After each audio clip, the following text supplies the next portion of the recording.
You may write me down in history with your bitter, twisted lies. You may trod me in the very dirt, but still like dust, I'll rise. Does my sassiness upset you? Why are you beset with gloom? Just because I walk as if I have oil wells pumping in my living room. Just like moons and like suns with the certainty of tides, just like hope springing high, still I rise.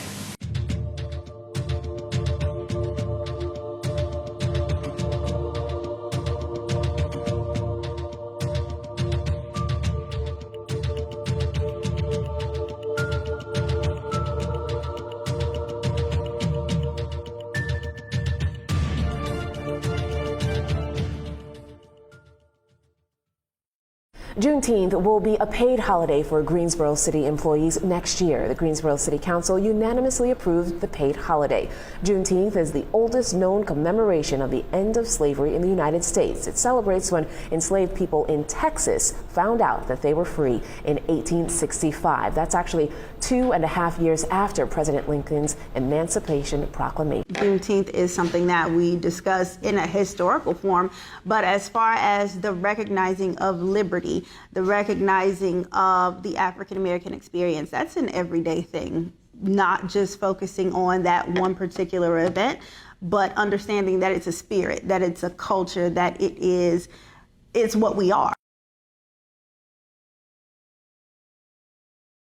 Juneteenth is one of those things to me that kind of reminds me of like Kwanzaa or like Thanksgiving in a Black household. It lasts for longer than it's supposed to, but it can never be on one day. For me, it's something that we need to start embracing and using more, not just because they said back in 2017 or 18 that we could start celebrating. But it's just something we need to kind of be, embracing because it's something we just didn't know. I personally didn't know a lot about till I got older. That spirit of liberty, that spirit of essentially taking your own freedom is what happens all the time. I was thinking about the civil rights movement, any type of revolution, we take our own freedom. Even going back before that with people escaping enslavement, I take my own liberty. You don't have to tell me, I take it. Yeah, I think Juneteenth is one of those things that if you look at our communities and our culture, no matter where you come from, of course there's no singular Black community, but it reminds me of the essence. Right. I mentioned courage, and I would like to say something else about that. Finding courage in the leaders and in you who will become leaders. Courage is the most important of all the virtues, because without courage, you can't practice any other virtue consistently. You see? You can't be consistently kind or fair or humane or generous, not without courage. Because if you don't have it, sooner or later you'll stop and say, the threat is too much, the difficulty is too high, the challenge is too great. I feel like Black people can definitely always make the best out of like bad situations. Like they take, so much, and you like channel it like right back into being better. Black people aren't just Black people. We're also human beings. We're smart. We're in the same category, same playing field as everybody else. As Black women, as women, we don't know our power. And I'm still learning it, so it's kind of fun in all areas. The most successful thing you could ever have is just being able to provide for people who can't provide for themselves. So you gotta make people around you successful. Like, if you on the team, you gotta make the whole team better. It's not just a one person out there, it's a whole team. I'm successful in watching other people take from what I've given them, said to them, or poured into them, succeed.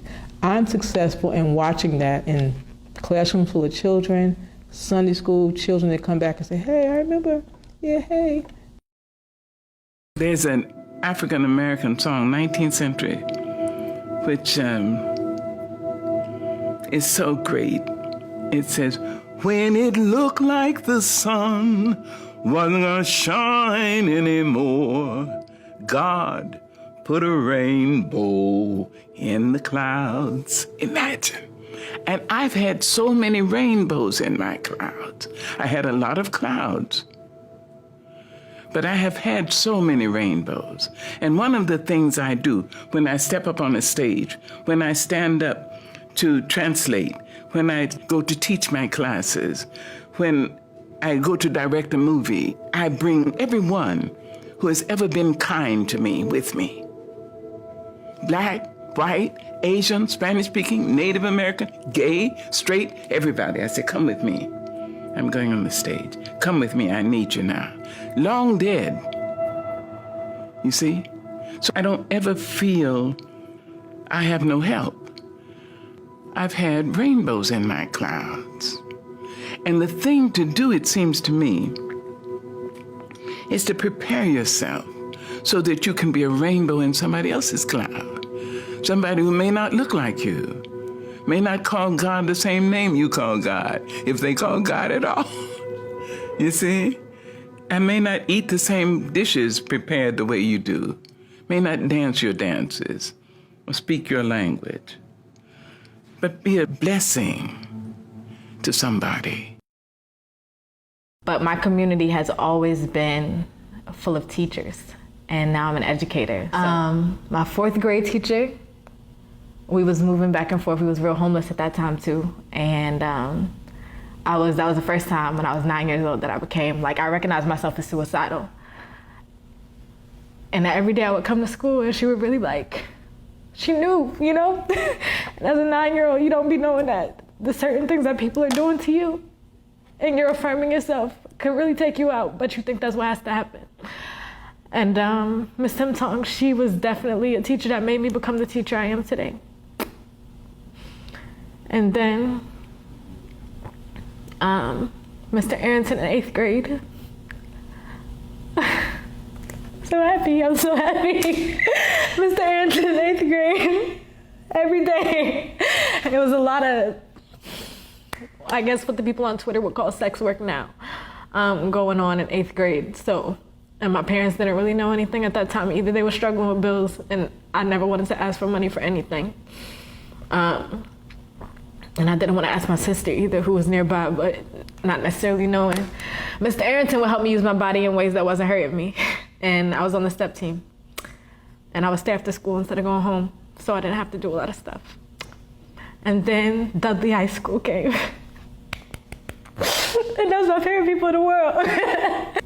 My dad teaches me a lot of things because before he was an entrepreneur, my dad didn't go to college. He had the best grades, but he made his own way. He had a cleaning business. He had multiple cleaning businesses, a large cleaning business. He truck driver, truck company manager. He always made something happen. He knew if he lost his job, he'd have another one by 5 p.m. So he got to make a way. There's a place in you that you must keep inviolate. You must keep it pristine, clean, so that nobody has the right to curse you or treat you badly. Nobody, no mother, father, no wife, no husband, nobody. Because that may be the place you go to when you meet God. You have to have a place that you say, stop it, back up. Not you here. Must you not, no. No. Absolutely. And that's one I told you 25 years ago. Yes. Say no when it's no. Yeah. Say so. Back it up. Because that place has to remain clean and clear. And that has to be a place within yourself. Yes, ma'am. Yeah. As a black woman, this is before being married too, as black women, we just saw that Superwoman mentality, that we're strong, don't let them see you cry, don't let them ever see you shiver or be, let them look at you weak. My weakness will never show from me looking weak. My strongest points are when I'm at a low point and you trying to come at me, but that low point, I'm gonna come back at you. I'm not gonna fight, I'm gonna let you know, this is the way it's gonna go, and if you're not gonna deal with this, you need to move on, because this is not gonna happen. So no fighting, we don't have to fight.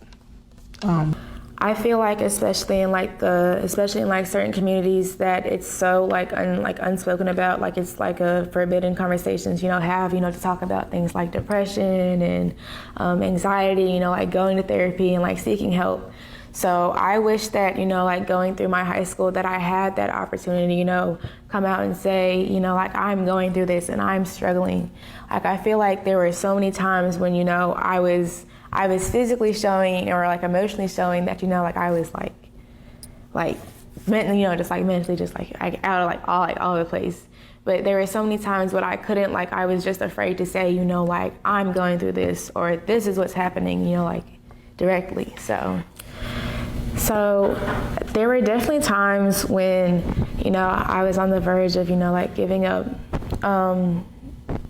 But as much as I hate to say it, because I hate the saying that trauma makes you who you are, I definitely don't believe that trauma should be what builds you. I feel like people don't need to experience traumas, to become better. I definitely am who I am today because of a lot of what I've taught myself, a lot of what I've gone through, and, a lot of what goes on around me.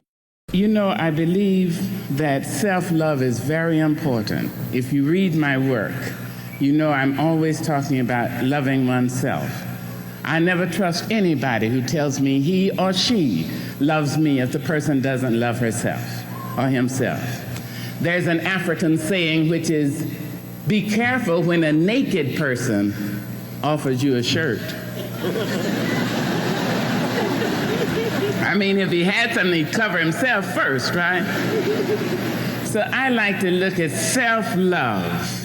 It is very important that it comes from within, that you have a sense of yourself, so that when you walk into an office, you don't go alone.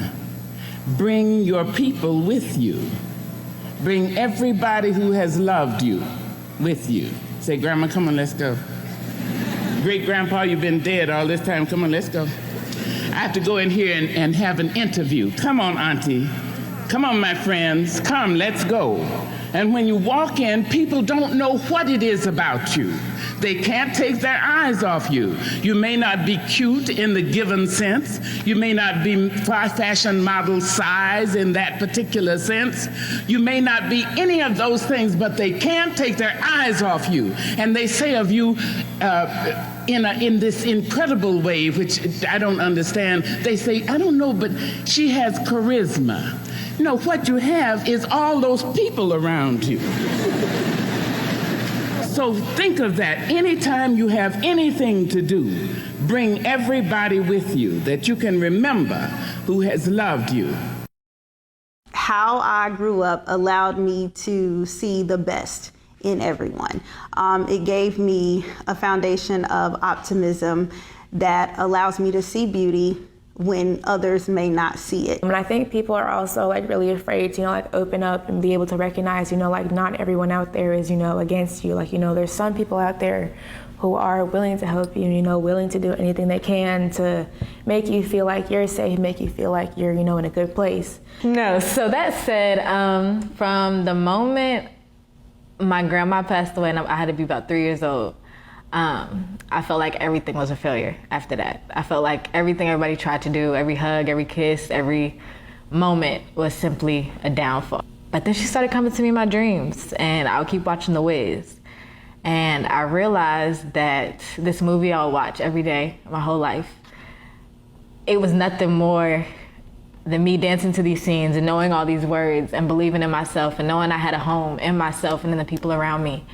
That helped me realize that I was always on the right track and always on my yellow brick road. I'm gonna take it back to this individual that I had a full-on heated argument with about the power of educators here in this building, that it's not about equality, it's about equity, because everyone deserves an opportunity. I don't believe that trauma should be what builds you. I feel like people don't need to experience trauma. I want my legacy to definitely include having an open door. I definitely learned that from my grandma. She lived in Queens, New York. Everyone always called her grandma because her door is always open. Literally her front door is always open. And, you know, she was always welcome to everybody, you know, raising people, helping people, giving them food. And I think her biggest thing was that she always knew to put herself in someone else's shoes and to, you know, to always realize, you know, there's always something going on behind closed doors. So to be like the best person she could be, she was always like very compassionate and, you know, very like caring and, you know, very open and, you know, like wholeheartedly, like she always like, you know, like she was always like very helpful and she always knew that, you know, she was always going to be there for somebody. So I think that's an interesting question. I think that being selfless is the highest form of love. I would definitely tell them that, you know, like things aren't easy. You know, life isn't, you know, as perfect as anyone makes it seem. You know, there's nothing wrong with, you know, like, there's nothing wrong with failure. As long as, you know, you always remember to, you know, like, come back and, you know, like, make yourself better. You know, it's okay to not be okay. It's okay to, you know, go through things, you know, as long as you're willing to get help and you're always willing to, you know, like, channel who you are into being better.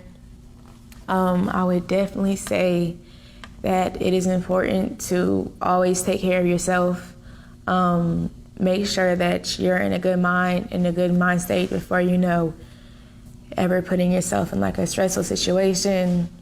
Yes, and knowing that wellness doesn't come from one physical or mental or spiritual place, but the combination of all. Learn something new every day, even if you don't realize it. Even though sometimes you gotta take that moment, cry a little bit, get it out the way, but you always gotta keep going because nobody else cares about you the way you care about yourself. I celebrate my ancestors by knowing that even on my worst days, something was done for me. So acknowledging that I deserve the space to have worse days because there's been worse days. I celebrate my ancestors by knowing that they exist, acknowledging that they exist. I celebrate my ancestors by calling on their names when I pray. And I pray to them and for them. And I celebrate my ancestors by knowing that they're not perfect and healing myself and helping heal them through everything I do. And last but not least, I celebrate my ancestors by being me in every possible way that I can be. Because that's all I got. That's all we got.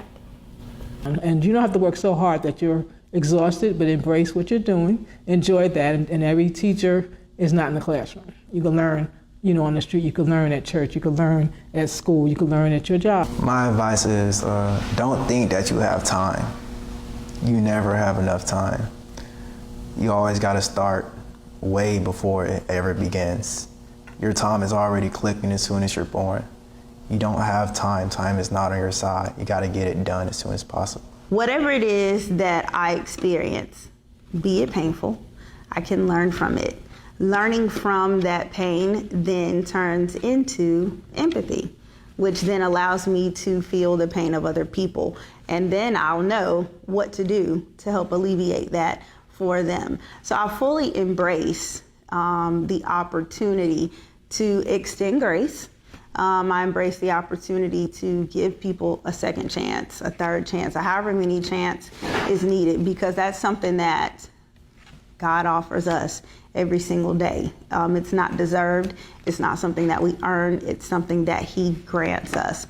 I want you to know that you are worthy of each and every good thing in this world, and you already are that, okay? Throughout my life, I put an emphasis on always being better, always striving for better, always striving, you know, to do what I can and do what I can do best. You know, I'm not perfect. I'm not Superwoman, but I am perfect to my own extent. I'm all right with myself, and I take care of myself. I make sure I'm all right to be able to take care of other people. If I wasn't all right, I don't think I would be able to take care of other people, because I would be just telling people what I want to hear somebody tell me. And I think, now what would Grandma do? What would she say? I can almost hear her voice say, now, sister, you know what's right. Just do right. You don't really have to ask anybody. The truth is, right may not be expedient. It may not be profitable, but it will satisfy your soul. It brings you the kind of protection that bodyguards can't give you. Try to be all you can be, to be the best human being you can be. Try to be that in your church, in your temple. Try to be that in your classroom. Do it because it is right to do. You see, people will know you, and they will add their prayers to your life. They'll wish you well. I think if your name is mentioned and people say, oh, hell, oh, damn, I think you're doing something wrong. But if your name is mentioned and people say, oh, she's so sweet, he's so nice, oh, I love, oh, God bless her. There you are. So try to live your life in a way that you will not regret years of useless virtue and inertia and timidity. Take up the battle. Take it up. It's yours. This is your life. This is your world. I'll be leaving it long before you under the ordinary set of circumstances. You make your own choices. You can decide life isn't worth living. And that would be the worst thing you can do. How do you know? So far. Try it. See. So pick it up. Pick up the battle and make it a better world. Just where you are.